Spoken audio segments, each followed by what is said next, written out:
Përshëndetje, mirë se erdhët në podcastin Nga Zero, emisionin e tretë, podcast ky i cili për qëllim ka që të rinjët tonë të marrin informata të ndryshme nga mosaferët e përzgjedhur, të cilët rrëfejnë historitë dhe sukseset e tyre. Sot kam një mosafer i cili ka ardhur nga Suareka dhe ka pas shumë vështirësi gjatë rrugtimit të tij. Po e prezantoj për ata që nuk e njohin, është doktor Besmir Gega, reumatolog, specialist i reumatologjisë. Mirë se erdhe, doktor. Mirë se u gjeta. A jeni mirë? Mirë, faleminderit. Si po kalon? Mirë. Po vjen mirë. Faleminderit. Faleminderit juve. Fillimisht lejoni t'ju përshëndes të gjithë shikuesit e podcastit juaj. Unë jam, siç e prezantuat ju, doktor Besmir Gega. Jam i lindur dhe rritur në fshatin Studençan të komunës Sont, komunës Suarekës. I lindur me një familje mesatare shqiptare. E kam fjalën në aspektin ekonomik, që të ardhurat e veta kryesisht i siguronte nga bujqësia dhe blegtoria. Për te kësaj, edhe pse të ardhurat nuk kanë qenë as shumë të mëdha, as shumë të vogla, mund të them lirisht se kam pas një fëmijëri të bukur dhe kam pas një përkraje të vazhdueshme gjatë rrugtimit tim në formimin tim profesional. Faleminderit shumë për një prezantim. Shkurt do ta elaborojmë edhe gjatë bisedës, edhe rrugtimin, edhe aspektin profesional, edhe të gjitha ato çka karakterizojnë profilin e juaj. E ceke që nga Studençani, një fshat në komunën tonë, shkollën fillore me siguri e ke përfunduar aty. Cilat kanë qenë disa nga momentet cilat kishe dashur me na shkoçit pak të shkollimit fillor në fshat? Zakonisht të fëmijët kur vinë të pjesa shkollore e presin me shumë gëzim këtë pjesë, i maj men si sot pjesën kur më dërguan shkollë, një shkollë nga cila unë i ku marrë hapat e parë, shkolla fillore Kongresi Manastirit në Studençan, një shkollë që s'mundëm në këtë mundësi të dhënë pa i falenderoj gjithë mësimdhënësit e mi për nga cila shkollë i ku marrë gjitha hapat e parë. E qartë. Mirë shumë. Cilat kanë qenë mundësitë e shkollimit fillor, cilat kanë qenë disa nga sfidat me cilat i ballafaqu gjatë shkollimit fillor? A mundesh pak më na i tregu? Patjetër. Si shumica e familjeve shqiptare në kohën kur unë kam qenë shkollë fillore, i kanë qenë koha kur vendi jonë ishte i pushtuar. Vështirësitë ishin pothuajse të njëjta, vështirësitë ekonomike. Ishim vend i okupun, kemi pas periudha kur pjesa e ekonomisë familjare ka qenë në minimumin e saj. Vështirësitë kanë qenë si të mbjetohet në atë periudhë, mungesë në libra, mungesë në veshje, shumë mungesa tjera. Por, edhe pse fëmijë kemi qenë të vëdësuar që duhet mu organizu për me ndihmu familjen, për me kalu këtë fazë. Edhe pse ka qenë fazë e vështirë, gjithmonë u kon ajo shpresa edhe një besim i sigurt që kjo është vetëm një fazë kalimtare. Dhe falë Zotit është kalu me shumë sukses, por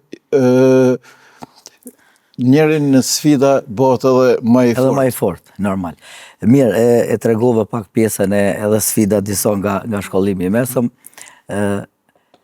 Po më intereson pjesa se si ke zgjedh me shku në shkollë të mesme të mjekësisë, të pas parasysh që ke qenë një nxënës i shkëlqyshëm.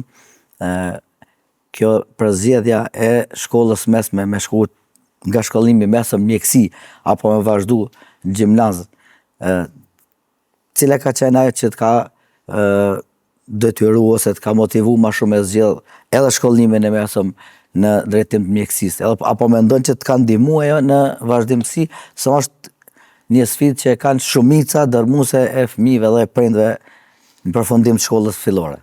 Atëherë, në moshën e shkollës fillore, zakonisht të rritë ballafaqohen me shumë pasione, me shumë dëshira, me shumë ëndra. Është një moshë shumë e zorshme kur një fëmijë, por edhe prindit e kanë zorshme që për fëmija vetë për shka ka prirje ma shumë. Po në atë moshë janë edhe mundësit kur fillon me nënkuptu ose mund me qenë edhe një arsyetim pragmatik që t'lidhet me diçka të çka po ndodh në familje, çka muj me një mu, çfarë kontributi unë. A ke pas një farë lloj presioni nga familje që absolut jo. Gjithçysh do të me qenë mjek apo ka qenë zgjedhja jote e natyrshme? Absolut jo. Bile dhe jam njoftu për vështirësitë që i ka ky proces shkollimi. Unë në qysh fëmijë jam rrit me nanën që vunte nga smundjet reumatizmale. Me njëherë lindë si dëshirë që çka të bëj unë që t'i ndihmoj. Shkolla mesme e mjekësisë ishte dhe një ambicia e parë, qëllimi i parë që unë të paktën të bëhem deri një aplikues i terapisë parenterale, injeksiono. Edhe kur fillova gjatë praktikës shkollë, u regjistrova në shkollë të mesme të mjekësisë me këtë qëllim që do t'ja jap një kontribut, do t'ja letoj vujtjet, dhimbjet nënës sime. Suksesi i madh ka qenë edhe gjatë shkollimit të shkollës mesme kur veç kom fillu me dhënë injeksionet, infuzionet vetë dhe të paktën ka qenë një satisfakcion, po besoj edhe personal po edhe tek familja. Patjetër. Pastaj gjatë shkollimit të shkollës mesme rezultate shumë të mira në shkollën. Okej, më fal, te shkolla e mesme ka qenë Luciano Motroni Suareki e ke ndjek. Cilat kanë qenë kushtet në atë kohë?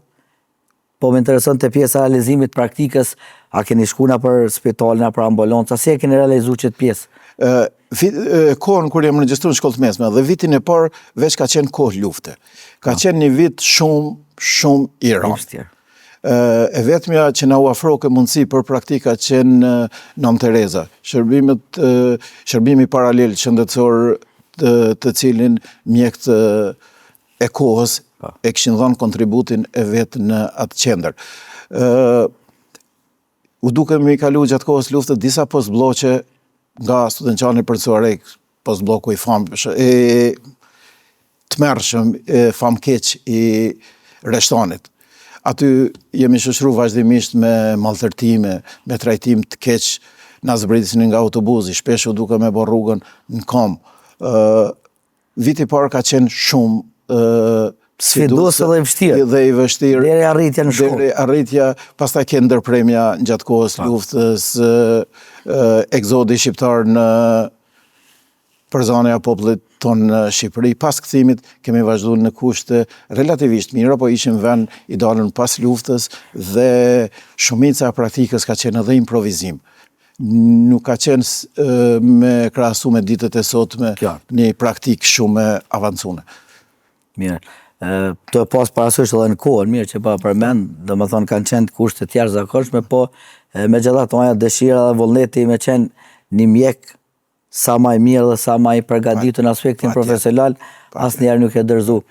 Sot kanë ndihmu përzgjedhja e mjekësisë së përgjithshme në shkollim të mesëm edhe në pjesën e studimeve. Cilat kanë qenë ato lëndët ose ato aftësitë që i ke marrë që të kanë ndihmu shumë te pjesa studimeve, cilën do ta diskutojmë pak më vonë. Shkolla e mesme mjekësisë si rregull përgatit nxënës për më bë teknik medicinal. Nuk e ka si target përgatitjen për universitet. Provimi pranues në fakultet mjekësisë ka qenë prej literaturës dhe librave nga gjimnazi. Kuptohet, na këtë gjë e dinim dhe në vitet e fundit përgatisnim nga post literaturës librave tona të shkollës mesme, përgatitnim njëkohësisht edhe plan programin e gjimnazit për me u regjistru në fakultet.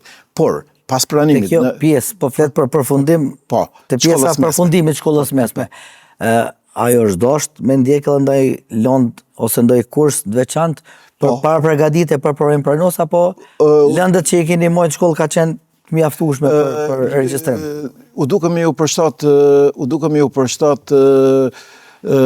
literaturës me cilin u banin pyetjet në fakultet. Po. Njëkohësisht ka pas periudha edhe kur kemi bë edhe kurse shtesë, por gjatë punës, tani gjatë studimeve, shkolla mesme mjekësisë ka qenë një ndihmës e madhe. I kishim kaluar në krahasim me studentë tjerë që kishin ardhur prej gjimnazit, ne ishim shumë të avancuar në sidomos të lëndët profesionale. Lëndët profesionale. Mirë. A ka një moment cilin kështë dashme nej tregu të pjesa e regjistrimit fakultet, aja pjesa e fillimit, një djalë prej komunës tonë me shumë vështërsi që i përmene, me një rrugtim të jashtëzakonshëm të pas parasysh edhe kohën e luftës, edhe e fillimi që e ki kuptu që regjistrova në fakultetin e mjekësisë, me gjithatë edhe ka qenë edhe është jashtëzakonisht sfida e rëndësishme edhe e vështirë për mu arrit. Ishte një konkurrencë shumë e madhe. Nuk tash thonë se është ka ra interesimi, në atë kohë ishte fakulteti mjekësisë, regjistrimi ishte pika kulmore dhe madje edhe provimi pranues u bë në prezencë të medjave. Në prezencë të medjave shkoku që me qenë ma transparent. Edhe shkojmë në provim pranues, rezultati paraqitej pas një jave, diçka 10 ditë. Kështu, po kthejmë edhe një herë te vendi i lindjes. Unë në vendin e lindjes e kam në Studençan, sepse kemi lind në shtëpi, jo si edhe i regjistruar jam në Studençan. Edhe po i përcjell lista. Është ajo ndjenja kur ti nga një qytet shkon në Prishtinë, fillojmë listat me lexu nga fundi. Edhe kur erdha te 2 listat e fundit më futën kom të drejt.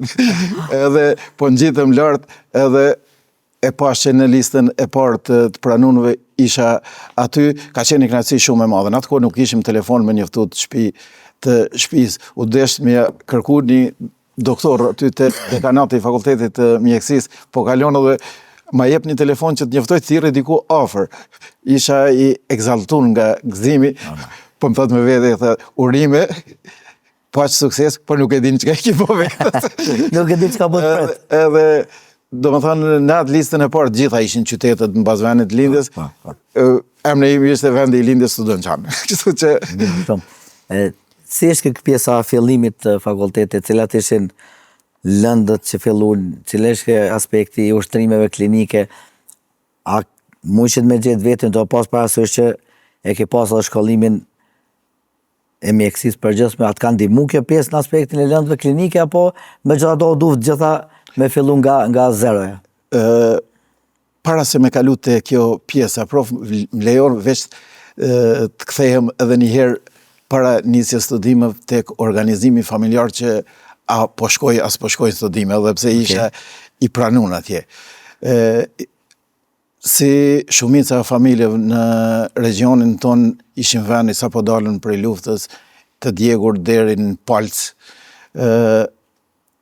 ishte pjesa ekonomike. Jeton me një bashkësi familjar, baba me axhën, edhe ishte dilema, baba nuk mund të insistonte për se duhet pa tjetër e ke dhënë provimin edhe apo shkon. Edhe deri ditën e fundit, për me fillu ligjeratat Prishtinë, nuk e kum ditë a do të vazhdoj studimet. E falemderoj shumë axhën tam, se ai ka qenë insistus, edhe pse kushtet ekonomike nuk ishin. Në atë kohë ka qenë shumë sfiduese pjesa api filloj, as s'po i filloj studimet. Insistus për me vazhdu shkollimin është axha jam. Kuptohet, dëshira babës është, po për me mbajt një bashkësi familjare duke një harmoni. Një harmoni dhe nuk ka mujt me dalë me thonë, po ky ka me shku, sepse në të minzi ja dilnim për me mbjetu. Ty e pas parasysh rrethonat me qysh jom nis, me sa jom nis atje, atëherë entuziazmi ka qenë, edhe mundësia, entuziazmi ka qenë i jashtëzakonshëm. Muj me thonë që ka qenë periudha ma bukur e jetës time, kur unë ullëm në amfiteatrin e Fakultetit Mjekësisë në Prishtinë. Mirë. Cilat kanë qenë ato sfidat e para tek realizimi i ligjëratave, pjesës ushtrimeve? A ka pas paragjykime, a ka pas sfidat ndryshme cilat kanë met edhe sot asoj ditën mend. Si në çdo fushë tjetër studimi, semestri i parë është ai semestri kur fillon barazimi i të gjithëve, sepse aty u përplashin shkollat e mesme prej cilit region vje. Unë lejo t'i falenderoj mësimdhënësit e shkollës mesme të mjekësisë që kanë dhënë mësim në Suarek që nuk na kanë lënë me pas diferencat mëdha. Aty kemi qenë të gjithë. Bile një jamën të veçantë, kom qef me përmenë këtu, profesor Ahmet Amitagën ka qenë një motivus shumë i madh i imi, profesor i biologjisë. Ka qenë një profesor kur ka ditë me thonë bravo, është knaq kur ke ditë, edhe pse shquhet si profesor ma rigoroz, ma agresiv, mu më ka dhënë kritë mëdhaj për me vazhdu rrugtimin. Edhe semestri parë është derisa barazohesh me të gjithë, sepse aty u përplasin shkollat mesme shumë të forta. Edhe ka pas sfida, fakulteti i mjekësisë në atë kohë ka pas sfidë të madhe literaturën. Ka qenë një literaturë shumë jo e kohës, një literaturë e kalune, u desht me improvizu, u desht me përkthy, u desht me marrë materiale në gjuhë tjera për me përshtat, për me arrit qëllimin me përgatit një provim në mënyrë sa ma të mirë. Mirë. Qysh ka shku pjesa studimeve të pjesa të pas parasysh që edhe voluminitetin e lëndëve edhe është ndër fakultetet ma të vështira, ma të rona, a kështë mund me na i shkoqit ndaj pjesë ku je dorëzu edhe ke thonë po e ndërpres për arsye se s'ke pas sukses të ne provim ose të ne lëndë caktume.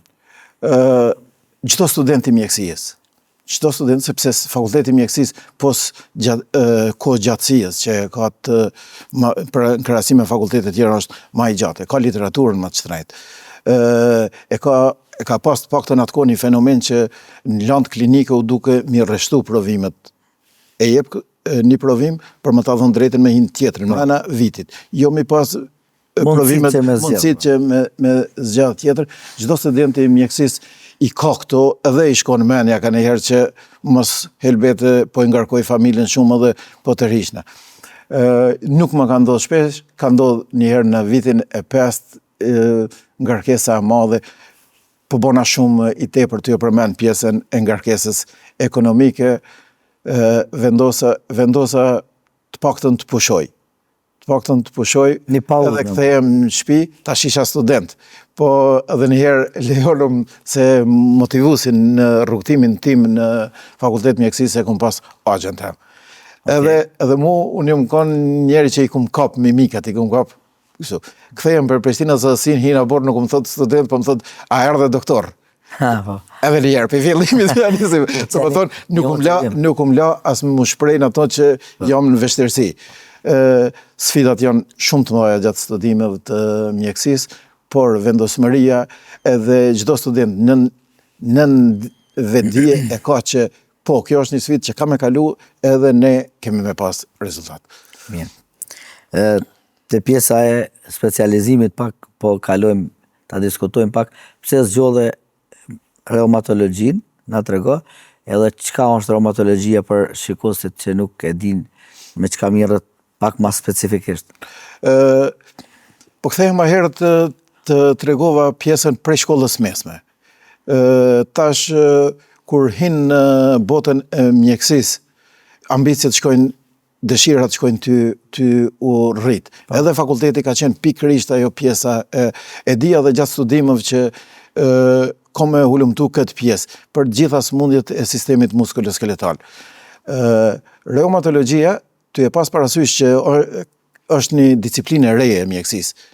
Është në hulumtime sipër. Është çdo vit peshojmë që ka diçka shumë të re. Unë kisha edhe rastin tim në familje që u duke me trajtu në vazhdimsi. Reumatologjia ka qenë qysh për shkollës mesme disiplinë e mjekësisë që unë kom qef me zotru. Reumatologjia mirret me gjitha sëmundjet inflamatore dhe degenerative të sistemit muskuloskeletal.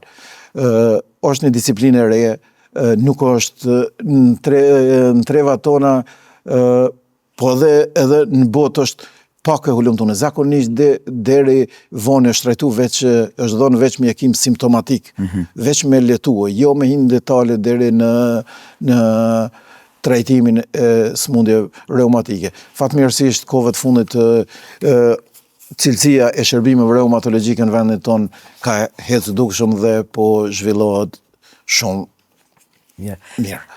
Gjatë specializimit, ti veç ishe doktor, a ke punu në atë kohë, apo e je morë vetëm me pjesën e specializimit? Si ka qenë pak kjo periudhë, na trego pak. Do cili ka qenë angazhimi në atë kohë, po flas te pjesa më së veç e fillimit të specializimit punoja përmes projektit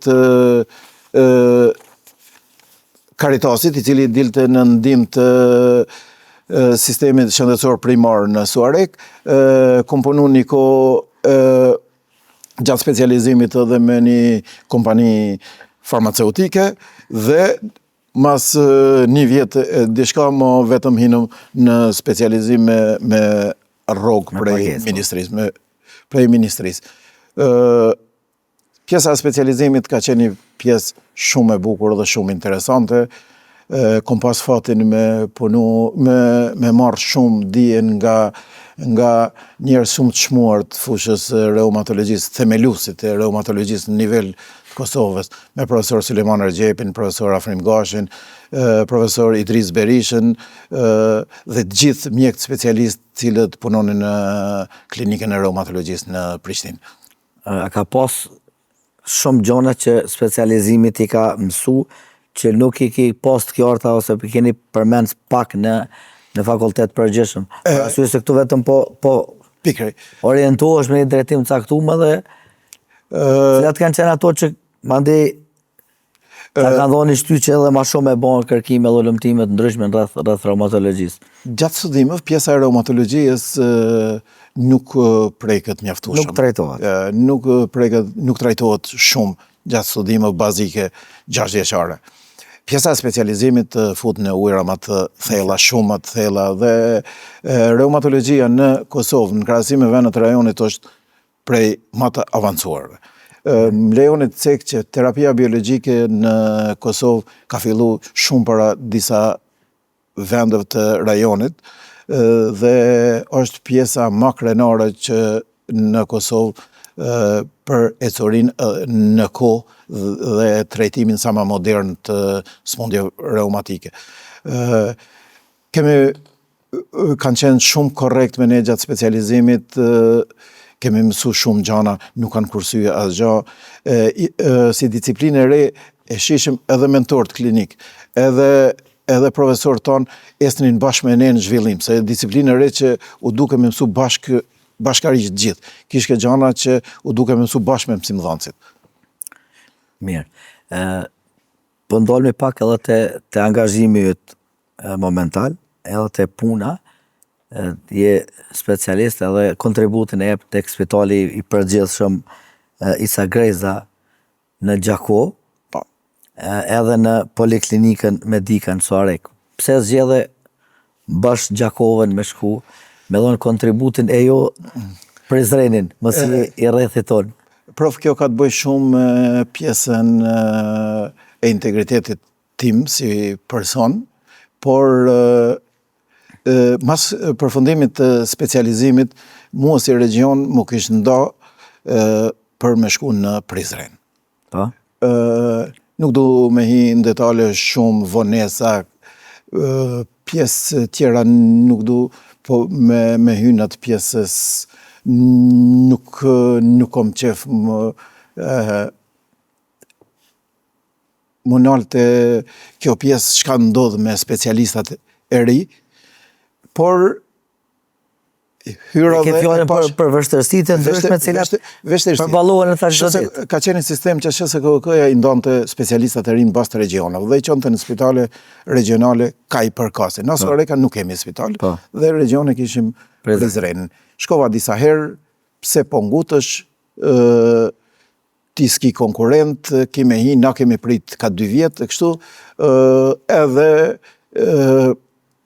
vendosa që të lëviz, edhe të shoh ku kanë nevojë për mua. Në një vend ku nuk pritesh, mirë unë aty nuk punoj.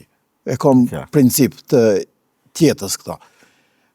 Në spitalin përgjithshëm në Gjakov nuk ka pas reumatolog pas shku unë asnjëherë. Dhe shërbimin e reumatologjisë në atë spital e kom themelu unë. Jam prit në mënyrë tjarëzakonshme. Një mirëpritje që ai spital ma ka ofru që unë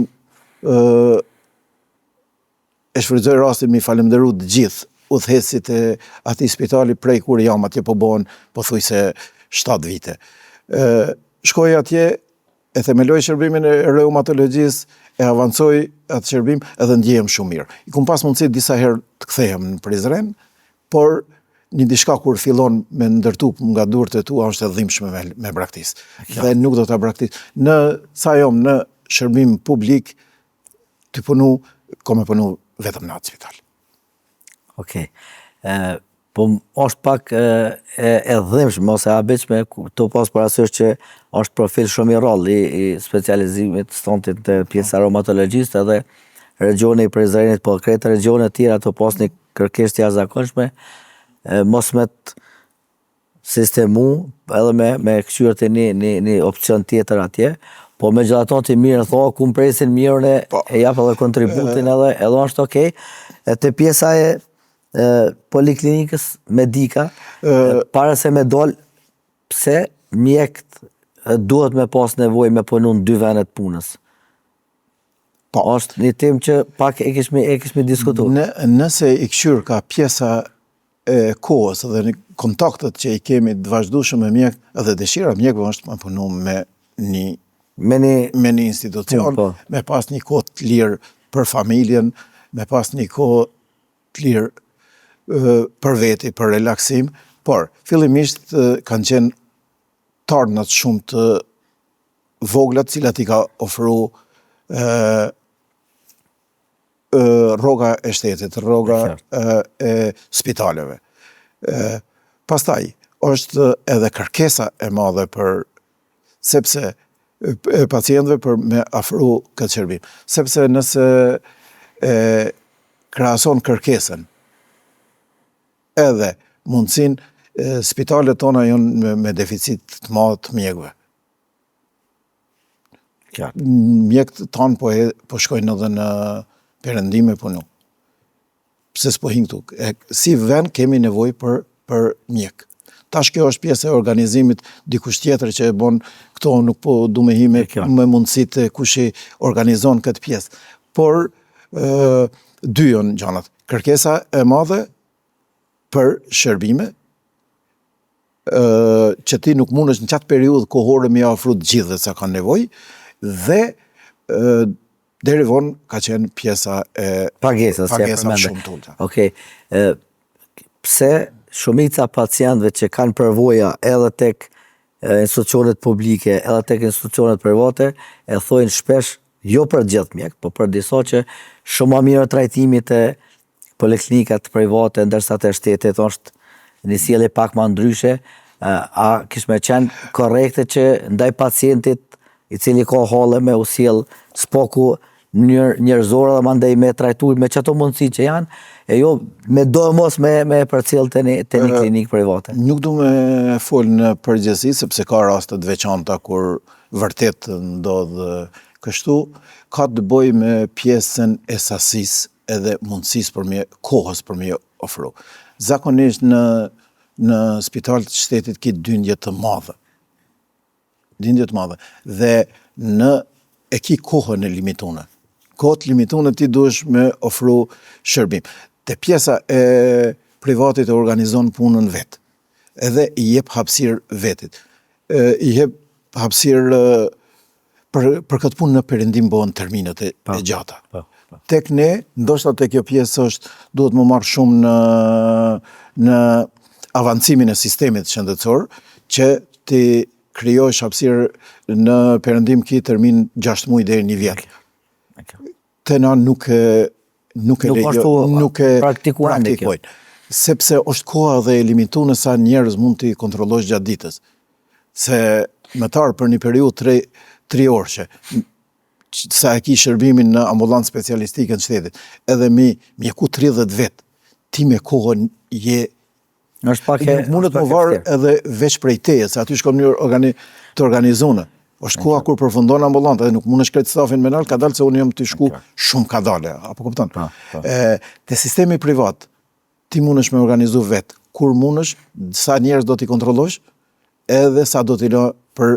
Edhe karakteristike dhe kështu, që në sistem privat dhe nëse i thunë nesër, është e mirë kuptueshme. Në sistem shtetëror nuk të kupton nëse i thunë nesër. Po kupton ose mas nesër ose mas një jave. Edhe një herë, po e thom, dëshira e çdo mjeku, qërrim, është të punojnë në një sistem. Por, është edhe pjesa ekonomike. A mjafton një rrogë, a ka mjaftu deri tash deri para një vite me 600 euro rrogë, pagesë. Ta këte pacientët, po këthemi pak, të pas parasysh që keni një numër jashtëzakonisht madh të pacientëve, a ndikon gjendja e pacientit edhe tek aspekti emocional i mjekut? Natyrisht. Empatia është gjaja kryesore në mjekësi. Nëse një mjek nuk trajton, nuk e ka pjesën e bashkëvujtjes, me dhimbjen e pacientit nuk mundet me qenë i suksesshëm kurrë në mjekim. Edhe pse terapia shkon e njëjta, edhe ka shumë të bëj pjesa mentale e trajtimit të një pacienti. Duhet me hinë likur të pacientit për me kuptu ata çka vështirësitë as smundjet o gjatë. Është një mjeshtri ekstra pjesës profesionale. Qysh e vendos raportin me pacientin, sa je i afërt me pacientin, sa ti ki më koni hapur me to. Që ajo pjesa e kohës, kur ti ki me vendos raportin e besimit me pacientin është shumë e rëndësishme. Se shpesh flitet që mjeku të shnosh edhe me fjalë. Me fjalë, pikërisht edhe me medikamente. Për ndryshe lidhet edhe me pyetjen e mahershme. Pse në shtet që të raport nuk mund është për arsye të kohës. Edhe numrit të madh pacientëve. Numrit të madh të pacientëve, kërkesa të mëdha dhe pjesës të kosti. Sigurt mundohemi 100% me ja kriju që të kodë vetet komunikimit. Por ti nuk mund është në ora 3 mi ju thonë përfundova orarin kur ki njerëz përsërin. Nuk është faj pacientëve, absolut. Është pjesa e organizimit që shkon t'ju përmirësu çdo ditë dhe uroj që në tarmën tjetë ma e avancuna dhe t'janë shërbimet sa ma ta avancuna. Edhe po shpresojmë që edhe me një periudha fatshkurte të krijohet edhe një sistem i mirë fillt shëndetësor, që janë plot shtete zhvilluara dhe po besoj që kish me letu shumë edhe aspektin e organizimit, edhe të shpenzimeve të ndryshme kish me qenë një lehtësi e madhe për gjithë. Avancimi i sistemi shëndetësor në Kosovë lëngon prej sigurimeve shëndetësore. Sigurimet shëndetësore janë ato që e lehtësojnë punën edhe të mjekut, edhe të pacientit, edhe të gjitha. Por edhe edukimi shëndetësor i pacientëve me pjesën kur bëhet shkallëzimi në bazë të rasti urgjent, rasti ma pak urgjent dhe rasti i ftohtë që i thëjmë na që mund të pret, kjo rrit cilësinë e shërbime. Shumë e rëndësishme është të një vizitë specialistike koha. Sepse gjatë procesit anamnezës që themi ne, në proces të ngutjes nuk mundesh me kap.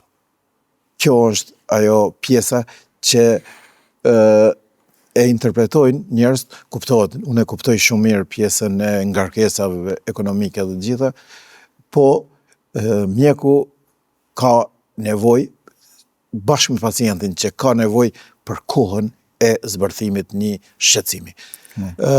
Sigurimet shëndetësore janë qelësi për më rrit cilësia e shërbimeve shëndetësore. Po besojmë që do të arrim shpejt ato. Shpresoj.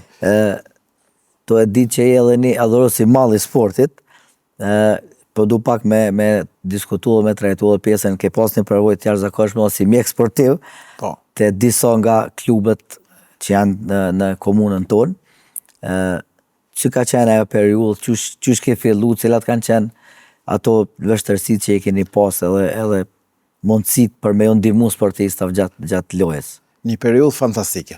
Një periudhë shumë e mirë, një periudhë që shpesh e kujtoj, madje jom edhe aktive dhe tash jom pjesë e klubit futbollistik Studençani, si mjek edhe si antar i kryesisë, qysh si student, vitin 5-6, jom kyç me dhënë kontributin tam në klubin futbollistik Studençani. Pastaj si mjek kam qenë edhe një kohë edhe te klubi futbollistik Mushtishti, te Ballkani një periudhë të shkurt kohore, është një pjesë shumë e bukur që e kujtoj shpesh me shumë nostalgji, por për këtë shkak edhe jam aktiv akoma në këtë pjesë. Çka të ka dhënë sporti edhe emocionit në fushë që nuk e ke gjetë te shëndetësia, te mjekësia? Cila ka qenë ajo adrenalina që të ka marrë çdo herë nga futbollet në këtë rast? Sportin unë e kam ndesh qysh si fëmijë. Por ajo që ka t'jep sporti është pjesa e atij relaksit që e ndjen edhe shkputjes, sepse secili profesionist i fushës e ka atë nevojën ditore më shkput ka pjesa e profesionit vetë, sepse post profesionit ka dhe jetë ekstra.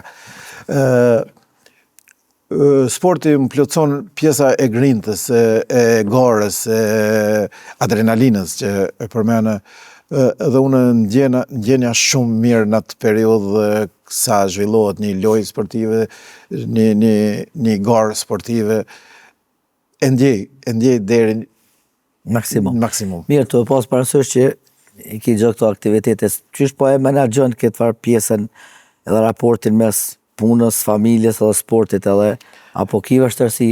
Ka vështërsi, pak tash është edhe mosha kur po rritën fëmija dhe e ndjen veten që mos po lon diçka mongi, mos jam i ngarkun shumë, po e kum provu edhe mos mi bo mu liru pak prap, e ndjej veten që jam të lon mongi ka pjesa tjetër, kështu që me bo një farë balancë kështu. Po boj balancimin edhe po ja dalim. Mirë. Çka do të thotë sukses në aspektin profesional për doktor Besmer Gegën, ose cili kishte me qenë një sukses me cilin ti mburrësh para kolegëve ose para miqve tu? Suksesi jo vetëm të unë, por besoj edhe të gjithë tjerët që janë sfidu një jetë me shumë vështirësi është mos dorëzimi. Nuk ka dorëzim. Në asnjë pjesë. Nuk ka dorëzim pa marrë parasysh çfarë vështirësie. Vështirësitë duhet mi paraqitet si sfida që kalojnë. Në fillim i cekun vështirësitë ekonomike, për mua nuk kanë qenë ato vështirësitë që tash unë e ndjej që më kanë bo dom. Ato bile përkundrazi janë diçka që tash kur i kujtoj nina mirë që janë kalu. Janë disa pengesa tjera që vinë nga aspekti njerëzor. Okay. Ato janë kalu masi të përfundojnë shkolla mesme, fakulteti, specializimi, ti ki pas të bojsh me elitën e mjekësisë kosovare në Prishtinë dhe kthehesh në nivel lokal, e sheh që për fatin tonë vendos dikush tjetër, jo mbast meritës, po mbast asaj se ki dikon të njohshëm. Edhe ti çuditërisht e ki lihet që se ki dikon të njohshëm, po edhe ajo kthesa në familje që unë i falenderoj shumë familjen që nuk kanë bë diçka që unë mi pas gjanat një teme pa merit. Po kjo po mendoj që të ka shërby edhe me qenë një profesionist i mirë i fushës. Patjetër. Njerëz kur me një periudhë kohore, kur dikush mundohet me të hudh, ta jep një farë inercioni që edhe një herë si të aeroplanet, ty e desh me hudh, e merr një fluturim përpjet. Suksesi është mos dorëzimi. Mos dorëzimi. Llogaritja në forcat të veta, edhe gjithmonë ajo që kanë me ardhi të mira edhe për mua. Edhe mos më dërzu asnjëherë. Të pas parasysh që keni lloj-lloj rasti, lloj-lloj pacienti, edhe keni trajtu plot edhe gjatë kohës së studimit ose specializim, cila është frika që e ka mjeku, ose a kanë mjekët ose doktorët frikë nga diçka? Shumë. Jemi të vetmit profesionistë që frikën nuk guxojna me pasqyru. Sepse për qindra herë vigjilenca e pacientit rritet kur e ka mjekun përpara. Të gjithë mjekët kur duhet m'ia bënë një lizë, një shkrirje të gjitha njohurive për me ardhur deri te një diagnozë, sepse në mjekësi nuk është problem mjekimi, problemi është diagnoza. Po e ditë diagnozën hin tash hulumton në internet e gjatë terapien. Problemi është diagnoza. Dyshimet duhet mi bën vetvete. Është pi profesionëve që dyshimin e kemi të ligjshëm. Mujna me dyshu për me eliminu një ankesë. Jo frikë personale, po frikë që lidhet me qatë empatin, me bashkëndjesin me vujtjen e pacientit. Është diçka që ti e vunë. Sepse ka njerëz që mendojnë çfarë lodhje keni ju kur i thosh po lodha ti me mantill të bardhë. Është një lodhje shumë e madhe. Lodha një përgjithësi e jashtëzakonshme, se ki po është pikërisht janë këto rastet kur rezultati dhe e sheh që prej qasaj vujtjes edhe qasaj përpjekjes tonë një pacient e përmirëson cilësinë e jetës, ka rastet shpeshta kur edhe i shpëton më të keqes. Ato të motivojnë që ti mas me ndjeqet të lodhe dhe me vazhdu të tje. Mirë, doktor. Po du edhe për fund me dhonë një mesazh për një tri e cili mendon me qenë një mjek edhe një specialist, cili kështë me qenë mesazhet për një rrugtim jo të lehtë, për një rrugtim me shumë sfida, me shumë peripeti, për një tri cili ka vendosur me qenë një mjek në një të ardhme. Dhe njëherë po e thomë, jo dorëzim asnjëherë. Asnjëherë, sa do që ju duket që jeni braktis nga të gjithë. Dhe ty të duket vetja që nuk ka mo, pikrisht atëherë fillon suksesi. Sepse rrugët e lehta rrallë paraqesin sukses. Rrugët e vështira janë ato që të çojnë drejt suksesit. Mos më dorëzu asnjëherë. Ndu me citu një fjalë që është pak fetare, po të paktën ata ketë si cili i ri. Nuk është fjala imja, është fjalë e lexuar. Zoti lutjeve i paraqitet i përgjigjet në tri forma. Thot po, ta jep ato që dëshiron. Thot jo, po të përgatit diçka më të mirë. Thot prit, o të ta përgatit më të mirë të mundshme. Mirë shumë.